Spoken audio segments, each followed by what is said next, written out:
요즘 길거리에서 어떤 사람을 보고 이놈아라고 이야기하면 어떻게 할까요? 아마 그 상대방은 크게 화를 낼 것입니다.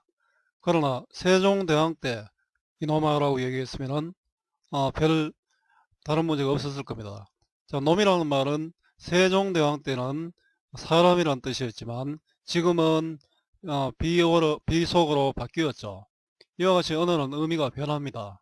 자, 오늘은 언어의 의미 변화에 대해서 이야기를 해 보도록 하겠습니다.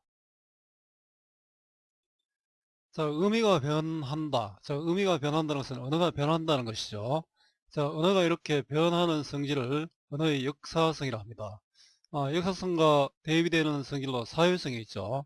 언어는 사회적 약속이기 때문에 개인이 마음대로 바꿀 수 없는 것을 사회성이라고 하기도 합니다. 자, 의미 변화 유형은 축소, 확대, 이동이 있습니다. 자, 축소는 의미 영역이 좁아지는 경우로 얼굴이 모습에서 낯으로 바뀐 경우가 그 예에 해당하고요. 확대는 의미 영역이 넓어진 경우로 박이 표주박에서 여러 가지 그릇의 의미를 가지게 된 경우입니다. 자, 이동은 다른 것으로 바뀌는 경우인데 어리다가 어리석다는 뜻에서 나이가 적다로 바뀐 것이 이동의 예가 됩니다. 단어는 독자적으로 존재하는 것이 아니라 다른 단어와 관계 속에서 의미를 나타내며 존재합니다. 그렇기 때문에 의미 관계를 파악해야 할 필요성이 있고요.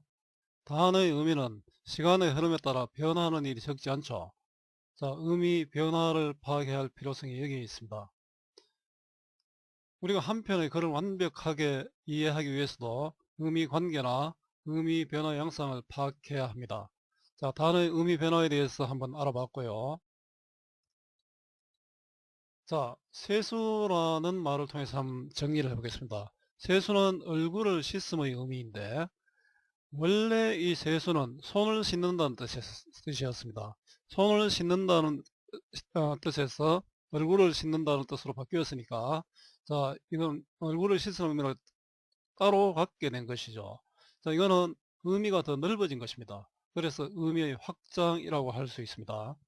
자, 세수가 세안, 세면과 또 일정한 관계가 있겠죠. 유의 관계로 볼 수 있을 것 같습니다. 자, 여기까지 단어의 의미 변화의 예를 한번 살펴봤습니다. 자, 이 단어는 역사성을 지니고 있으므로 그 의미가 시간의 흐름에 따라 변화하는 거죠. 앞에서 언급을 했는데 언어가 시간에 따라 변화하는 성질을 언어의 역사성이라고 하고 다른 말로 가역성이라는 말도 씁니다.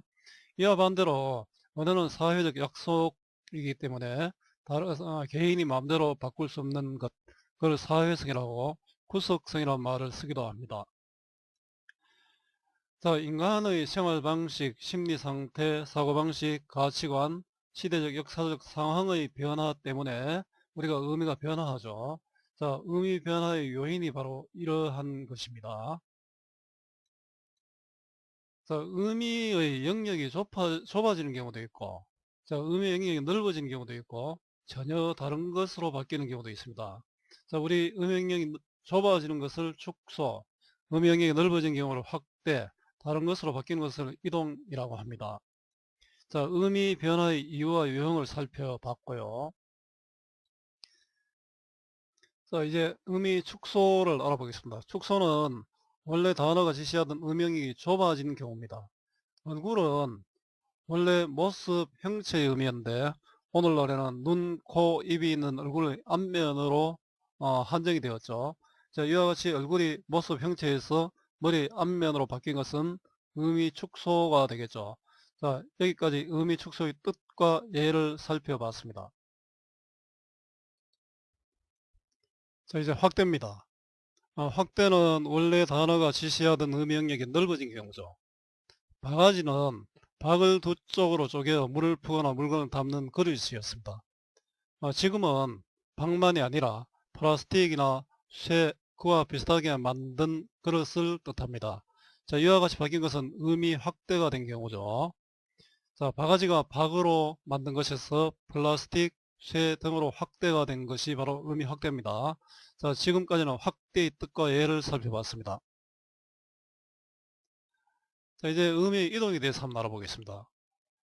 이동은 원래 단어가 지시하던 의미가 다른 것으로 바뀐 경우입니다.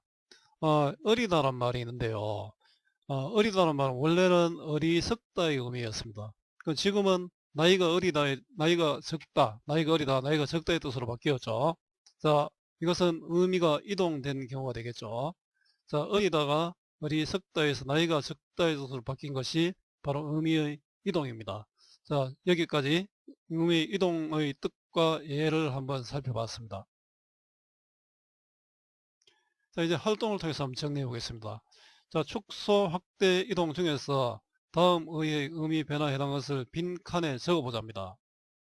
자, 벌초는 풀을 베는 행위에서 무덤의 풀을 베는 행위로 자, 의미가 축소되었죠. 다리는 신체 일부에서 책상과 같은 무생물의 일부로 확대되었습니다. 자, 의미가 확대된 경우고요. 발명이란 말은 죄나 잘못이 없음을 밝혀 말하는 것을 뜻했지만 지금은 새로운 기술이나 물건을 만들어낸다는 뜻으로 의미가 이동되었습니다. 사랑이란 말은 원래 생각이었습니다. 자, 지금은 생각이란 말의 의미를 쓰이지 않죠. 자, 이거는 의미의 축소가 됩니다. 영감이란 말은 원래 높은 벼슬아치를 부르는 이름이었습니다. 근데 요즘은 나이든 부부 사이에서 아내가 남편을 부르는 경우로 의미가 확대되었습니다. 사다라는 말은 값이 나가다의 뜻이었는데 지금은 값이 낮다의 뜻이 되었습니다. 의미가 나가다에서 낮다로 이동이 되었죠. 자, 지금까지 의미 변화, 확대, 축소, 이동에 대해서 살펴봤습니다. 여러분 오늘도 고맙습니다.